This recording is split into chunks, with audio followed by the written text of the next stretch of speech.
third part of this. We've got to come up with a balance sheet. And I've already got it laid out here on this Excel workbook.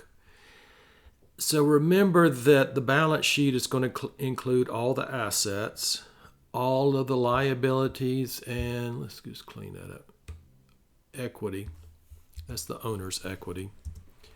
So for liabilities, we've only got one account, so I'm not going to bother with totaling that up. Then in owner's equity, we have common stock and retained earnings. So remember that the retained earnings, we want this amount right here. Not this beginning amount, but the ending balance on December 31st. Because notice that this balance sheet is concerned with the month ended on December 31st, that point in time. So let's bring in the amount of cash that we have, and then the amount of receivables, what our customers owe us, our supplies, and what we have for equipment. So we have $21,700 in total assets. And while we're here, let's go ahead and let the reader know what we're dealing with.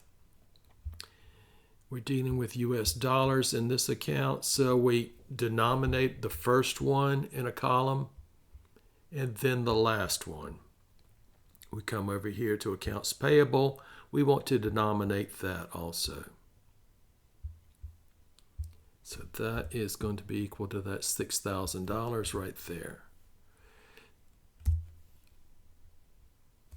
Common stock is $6,900. And then retained earnings, that's not the one I want. This is the one I want.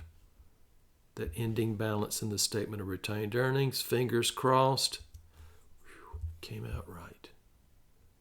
It's always good when your balance sheet balances. All right, folks. So notice what's going on. We have operations throughout the month. We create revenue. We incur expenses. This is the cost of doing business. The difference between the cost of doing business and what we bring in is our net income. Net income ultimately flows into the flows into the account retained earnings. The statement of retained earnings is just accounting for all of that. Remember, we had that beginning balance of $4,000. We add in the net income. We subtract out any dividends. Perhaps we didn't pay any dividends. That means the whole of net income will stay in retained earnings. And then this is our ending balance of retained earnings, and it flows into owner's equity, this section of the balance sheet. Liabilities are those things that we owe, those obligations that we have incurred. In this case, it's accounts payable, also known as a trade payable. Perhaps we owe for supplies or some equipment that we bought.